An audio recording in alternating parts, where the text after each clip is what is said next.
প্রিয় দর্শক, স্বাগতম আমাদের চ্যানেলে। আজ আমরা শিখব কিভাবে সহজেই একটা গাড়ি চালানো যায়। যদি আপনি নতুন ড্রাইভার হন বা গাড়ি চালানো শিখতে চান, তাহলে এই ভিডিওটি সম্পূর্ণ আপনার জন্য।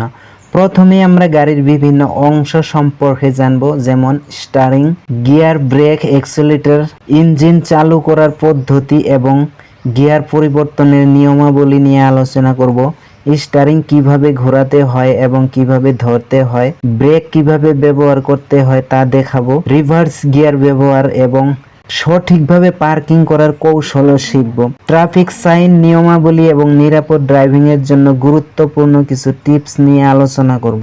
হ্যালো সুপ্রিয় দর্শক, গাড়ি চালানো শেখা যতটা আরামদায়ক, ছোট ছোট ভুলগুলো ততটাই বিপজ্জনক। আপনি কি জানেন, একটা ছোট ভুলই আপনাকে বিপদের মুখে ফেলতে পারে। তাই আজকের ভিডিওতে আমি জানাবো এমন 10টি ড্রাইভিং ভুল যেগুলো নতুন চালকরা প্রতিদিন করে। ভুল নাম্বার 1, অনেক নতুন চালক সবসময় ব্রেকের উপর পা রাখেন। এতে হঠাৎ ব্রেক লেগে যেতে পারে, আর সেটা পিছনের গাড়ির জন্য খুবই বিপজ্জনক। মনে রাখবেন, শুধু প্রয়োজন হলে ব্রেকে পা রাখবেন। ভুল নাম্বার 2, অনেক নতুন চালক গাড়ি চালানোর সময় সাইড মিরর ব্যবহার করেন না। এটা খুবই ভয়ঙ্কর। মিরর না দেখে লেন চেঞ্জ করলে দুর্ঘটনা ঘটার সম্ভাবনা বেড়ে যায়। তাই প্রতি 10-15 মিনিট পর পর চারপাশ দেখে নেওয়া খুবই জরুরি। ভুল নাম্বার 3, ড্রাইভিং করার সময় অনেকেই মোবাইল ফোন দেখেন বা টেক্সট করেন। এটা সরাসরি আপনার এবং অন্যদের জীবনের উপর প্রভাব বা আঘাত করতে পারে। তাই গাড়ি চালানোর সময় মোবাইল ফোন দূরে রাখুন এবং নিরাপদে থাকুন। ভুল নাম্বার 4, অনেক নতুন চালক সামনের গাড়ির খুব কাছে চলে যায়।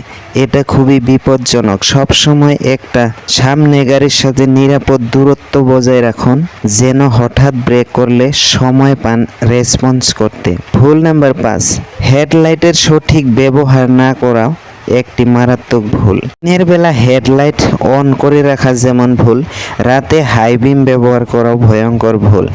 হেডলাইটের ভুল ব্যবহার মানে সামনে আসা চালকের চোখে প্রভাব ফেলে তাকে কিছু সময়ের জন্য অন্ধ করে দিতে পারে, ফলে সে এসে আপনার গাড়িতে ধাক্কাও মারতে পারে। তাই সাবধান থাকুন, অধিক সতর্ক হয়ে হাইওয়েতে ড্রাইভ করুন। এই ভুলগুলো অনেক নতুন চালক করে থাকেন। যদি আপনি এই ভুলগুলো এড়িয়ে চলতে পারেন, তাহলে আপনি শুধু ভালো চালকই হবেন না, বরং একজন সচেতন এবং দায়িত্বশীল চালক হয়ে উঠবেন। তাই ভিডিওটি ভালো লাগলে অবশ্যই একটা লাইক দিন, আর কমেন্টে জানান আপনি এর মধ্যে কোন ভুলটা আগে করতেন। আর এমন দরকারি ড্রাইভিং টিপস পেতে এখনই চ্যানেলটি সাবস্ক্রাইব করে রাখুন। এই ভিডিওটা শেয়ার করুন আপনার নতুন চালক বন্ধুদের সাথে, যেন তারাও উপকৃত হতে পারে। তো আজকের ভিডিওটা এখানেই শেষ করছি। তো আগামী ভিডিওতে আবারই একটা দারুণ কন্টেন্ট নিয়ে ফিরে আসব। ততক্ষণ পর্যন্ত সবাই ভালো থাকুন, সেফ ড্রাইভিং করুন, এই প্রত্যাশা নিয়ে আজকের ভিডিও থেকে বিদায় নিচ্ছি। সো ধন্যবাদ।